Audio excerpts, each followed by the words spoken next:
hello to all of our WestJet Pilots and other podcast listeners, and welcome to this edition 43 of PIREP, the WestJet Pilots podcast. As usual, I am your host, Captain Desmond Jordan, and I am joined in the studio today by our MEC Chair, Captain Bern Lewall. As I like to say, how you doing, Bern? Hey, Des. Good as always. How Good are you to doing? hear. Good. And as always, we are joined by the Wizard of Sound, Captain Chris Von Jones, who is also our MEC Vice Chair. We are also joined via call-in by Captain Russ Martin, who is our new SPSC Chair, following behind Christina, Tom Lindstrom, and of course Rod Sims in the interim. And now we have Russ Martin. We'll be speaking more in-depthly to Russ a little later in the program. But before we get to that, we would like to do a quick catch-up on the issues and the items that the MEC has been dealing with. With that, Bern, I'd like to turn over to you and ask if you could just give us a quick synopsis of some of the things that are going on in the MEC writ large. We had Canada Board meetings out in St. John's, Newfoundland. It was just myself that went out to that, and that's where all the MEC chairs from Canada get together and do the business that is associated with the Canada Board. Followed that up in May, went down to Executive Board down in Valo, which is down in Washington. Myself, Captain Chris Von Jones, and First Officer Vignesh Schreider also came down there, and that's where we do the business of ALPA National. So it's generally the MEC chairs, executive vice presidents, the national officers, and we go, like I said, we do the business of ALPA. So we'll look through any possible changes to the constitutional bylaws, other resolutions that may come across the table. We discuss them, then we vote on them. It's also a great opportunity for us to network, which is the reason for the vice chair to go down, as well as the secretary-treasurer. Were there any major resolutions that came out of that meeting? Yeah, good question, Des. One of the ones that did come up was the dues return. As I'm sure the listeners are familiar, we had a dues return last year. That was, I believe, the first in ALPA's history, and they're doing it again this year as well. Okay. And that's $49 million will be returned to the dues-paying members of ALPA, and that should be in the next couple months. And how about some of the issues you've been working on more locally with our MEC? Yeah, one of the biggest things that's been happening over the last 4 months is the integration of the Sunwing pilots into our MEC, into our pilot group. So far we've had 4 integration classes, 1 more to go in August, and then at that point in time, everyone will be a WestJet pilot officially. So that's fairly exciting. The classes have been going fairly well, and this brings up, are we going to have growth in the future, Des? That would be nice to know. It would be. We've got another 4, I believe it is, 737s being delivered this year, as long as Boeing meets their timelines, and up to 20 next year. So that could be a growth story. But again, if they're just replacing lease returns, that's zero growth. So we're very hopeful that the company is going to capitalize on the new flying brought in from Sunwing and actually grow this airline. And I would say that the pilot group has done their part in this integration. They've met their obligations. The integration has gone off quite well from a safety perspective and a flying perspective. And I look forward to, or we all look forward to the company upholding their end of the bargain and growing this company. I agree, Des, and I just do want to send a shout-out to the WestJet pilots in the training department. I think they really managed this transition fairly seamlessly. I also want to acknowledge something that the company has told me in the past, that they do plan on hiring next year. So there is some hope there that this is going to be a growth story, but that remains to be seen. Des, I need to acknowledge that the other major thing that just happened was the reduction bid without layoffs. And that was devastating to a lot of pilots, especially pilots out east. And I need the pilots in Montreal, Quebec City, Toronto to understand that we do hear them and we do feel their pain. Yeah, you know, Bernie, mergers aren't easy on anybody. And as you mentioned, it especially touches our pilots out in Toronto, Montreal, and Quebec City. As chairman of the P2P, I try to keep my ear to the ground, and I get a lot of questions from various members, specifically in those areas. I wonder if we could just touch on some of the questions that I received and get some answers out to the pilot group. Absolutely, Des. That's a very fair request. Okay. One of the questions that I got was the idea or the sentiment that we might have been able to negotiate something with the company to lessen the blow. Des, I think we have to remember that CA2 was when we negotiated the reduction bid without layoffs. It's in the contract. It's now management's ability to use the contract the way they see, and it is our responsibility as an association to protect the contract. And none of these things are actually in the contract. Hotels, confirmed flights, and in fact, that would be a detriment to a large portion of our pilot group that are already commuting. It really wouldn't be fair to have two tiers or two classes of pilots, one that gets their commutes and their hotels paid for, and one that doesn't.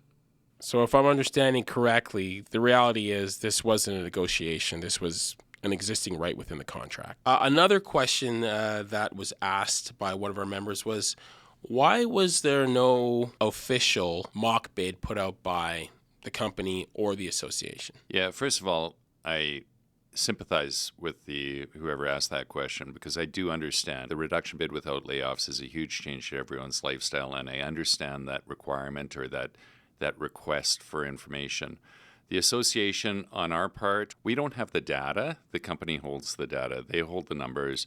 They hold the information that the actual bids that pilots have put out. We felt it was a liability that we didn't want to take on. We did encourage the company to run a couple mock bids. They didn't have the ability to do so. But I would like to really shout out to both Jeff Young and Ian Mathers, who did take that upon themselves. And at the end of the day, I think bid results were fairly accurate. But another issue we had is pilots weren't bidding to the last minute in some cases. Mm-hmm.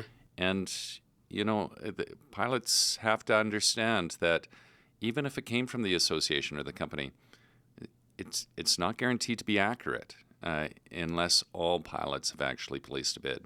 Going forward, is there some solution that might address that? I understand that the company is looking at some software right now that should have the ability to run these mock bids in the future, but we'll have to stand by for more information on that. Okay, so sticking with the idea of bids for a moment, we are well aware that there was a company-wide cyber attack that led to the delaying of the bid. Some of the members have asked, why did the association not grant the company an extension to the bid date? As it happened, as we were actually on the 78th special meeting out in Toronto on the 17th and 18th of June, I got a call the morning of the 18th from one of the managers asking for the extension, and they wanted to extend it to July 9th. Mm-hmm. So we had an opportunity at lunch on the 18th there to talk as an MEC, and ultimately the MEC decided that no, the contract said 2 weeks for it to be open. That's what had initially been published to the pilots, and we felt it was important to the pilots to know to rip the Band-Aid off and give the pilots their bases as of November 1st. Again, I think we all know what happened there. The company decided they weren't satisfied with the security of their data, so they canceled the bid and reopened it shortly after that and ended up closing it on July 9th, which was the day they asked for the extension. I see. Okay. All right. Well, thank you, Bernie, for taking the time to touch on some of those issues and get some of those questions answered. As I had mentioned at the top of the podcast, we have another member joining us today, our new SPSC chair, Russ Martin. Russ, could you give us a little bit of history on yourself, your time at WestJet, pre-WestJet, and how things are going? Are you there, caller one?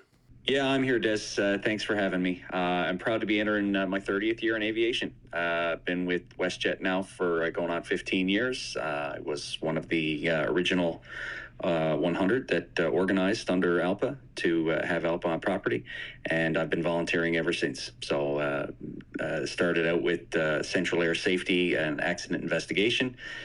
Spent some time as the MEC Security Chair, and now I've been asked to take this on. So I'm excited to be here. Happy to have you, Russ. Thank you very much for your volunteerism. Hey, you've been here, you've been listening to our conversation. I'm just wondering, what is your take on some of the issues that we were talking about here today?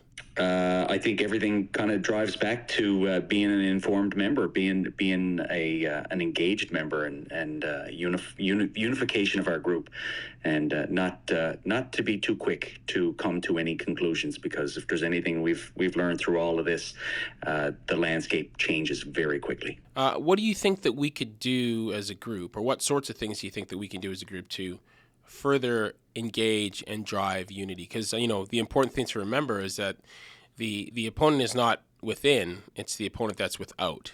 Yeah, that's a good point. The first and foremost, the first thing to remember is we, the pilot group, are the union. There's no big bad third party out there that's going to do all the heavy lifting for us. It's not somebody else. Every decision, every vote, every resolution, it comes from our pilots, and the pilots who are there, who have been elected by the body of pilots, our local and master executive councils. They're also our pilots. We all volunteer. We serve on committees. We try to do as much heavy lifting as we can, but ultimately, pilot participation and pilot unity is where it all has to start. We can't leave this to anybody else to do for us. Fair enough. And, sometimes we go through situations like this, these mergers, these acquisitions, and it leaves us in a position where we're almost, against each other, as it were. How are we going to go forward and unify this group? I think it's important to point out that the root of all of these things are decisions that happen at the executive level of any company, but this company in particular makes executive decisions. We have to acknowledge that as a group, and then we're left to make some decisions within that. So we have to engage, but we have to shape the strategies, set the priorities, and understand that some decisions are outside of our control. The only thing we can control as a pilot group is how we react to these things. And as pilots, I think we can all agree that we're trained in how to react to some pretty heavy emergencies and things like that. So we have to actually internalize how it is we operate as pilots and carry that over into how we operate as association members. It's like you said, we have pilots. We're all very well trained. We're trained to deal with things like that. Who are some of the other members that you have on your committee, and are you still looking for people to join the SPSC committee? Absolutely. I'm still getting my feet wet. Like I said, this is very, very new for me. But I'm happy that we have some continuity within our SPSC, our Vice Chair, Rob Sims. Really pleased to be working with Rob. We got Heather Charland, who looks after our family awareness piece. We got Carl Tremblay, who's looking after our golf tournaments. These are fantastic volunteers who've put in a lot of wrench time over the years, and so many more that are a big part of our group as well. To list them all would take a lot of time, but just to let them know they're all appreciated and the work they do is important. We've got some good family awareness things coming up. We've got the Blue Jays game in August, end of August. And we've had a couple of successful golf tournaments in Toronto and Vancouver that have already taken place, raising money for Ronald McDonald House charity. We've had, again, the Christina's Corner, been very successful. We appreciate everybody's engagement with that. And a couple of upcoming golf tournaments in Winnipeg and Calgary. So just look out for the fast read, get engaged. We'd love to see more people signing up for the golf tournaments for sure. And look forward to seeing everybody at the Calgary one. I'll be there personally as well. That sounds great. I anticipate being there also. I am also looking forward to that. Yeah, thanks, Russ. It's really good to have you on board. You bring years of experience or unionism to us, and you certainly bring a different perspective. And I really enjoy working with you, and I look forward to working with you over the next couple of years as as we get into CA3. I really appreciate that, Bern. Thanks very much. It's a pleasure to be a part of it. Another one of the issues that we have seen lately that's been a bit of a hot button issue is the AR65 program. And Russ, you can chime in on this as well. But Bernie, I'll put the question to you first. What is the association's position on this program?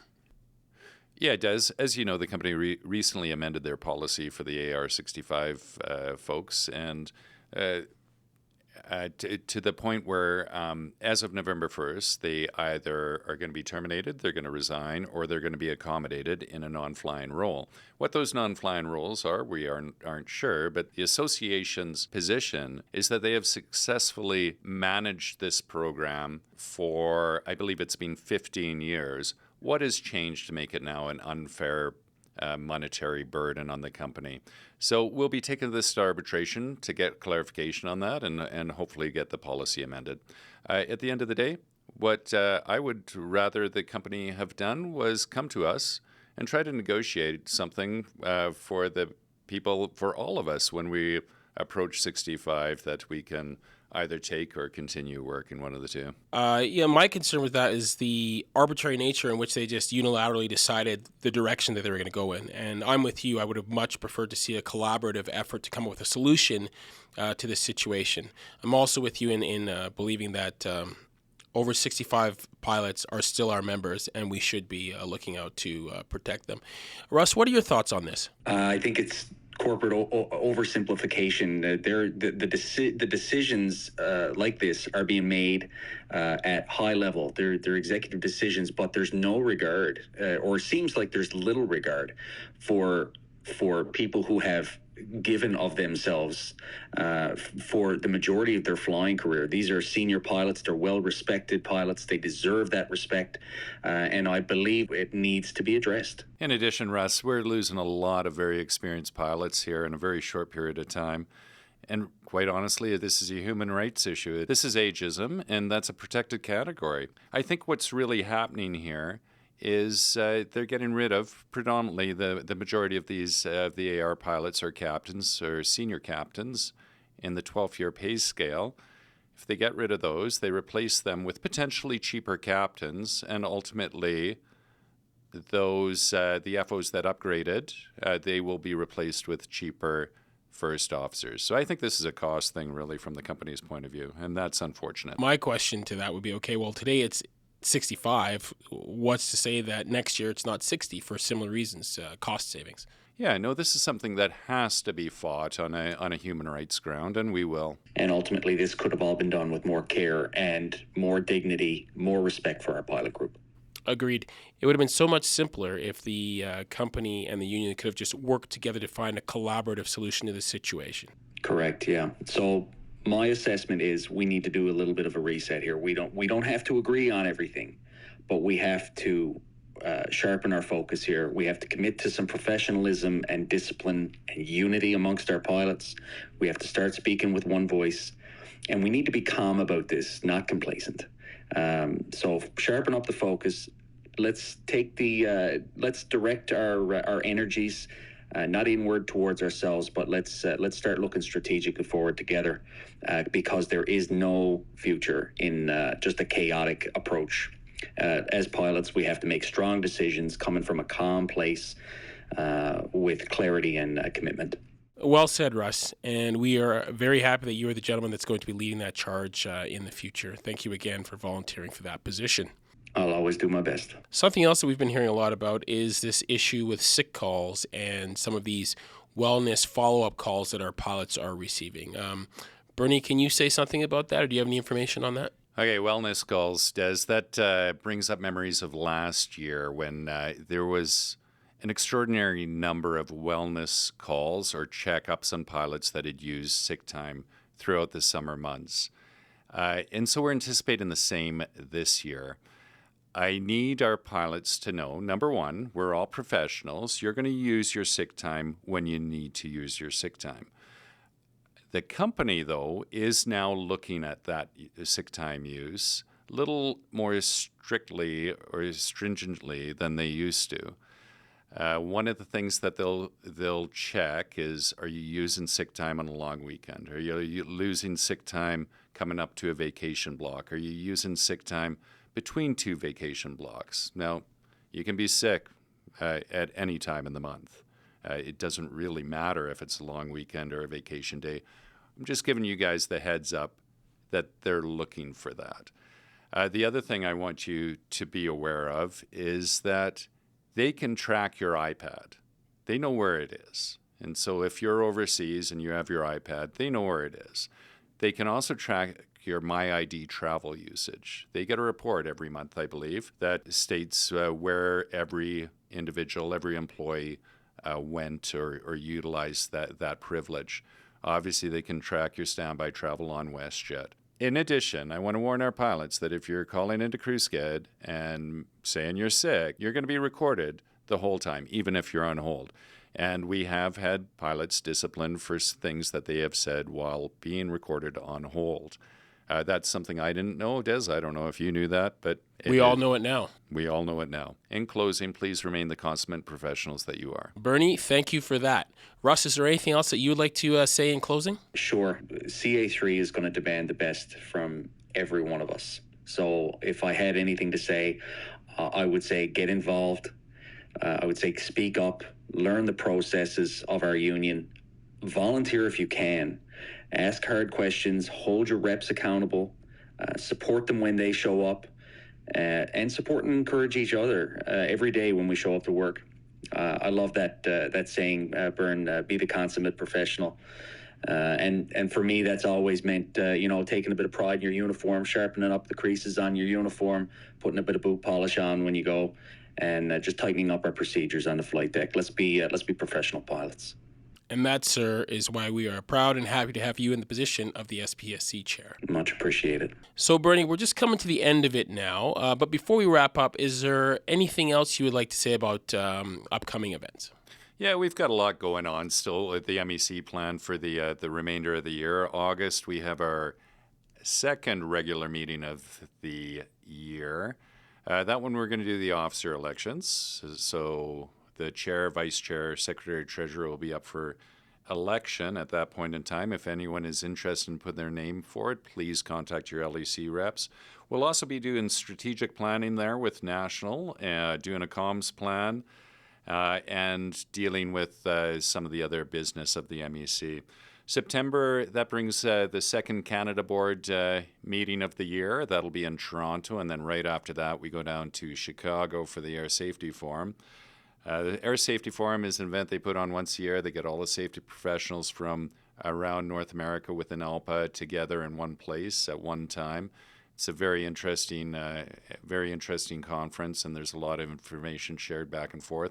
We're also including the PMRC during that period of time. Now, not all of us know what that acronym is, but help us out. So the PMRC is the Policy Manual Review Committee, and once a year we sit down, a couple of the executives, one of the LEC reps, and a line pilot, and we go through the WestJet ALPA MEC Policy Manual, and we suggest revisions to be approved at the next meeting. In this case, that'll be debated at the October meeting.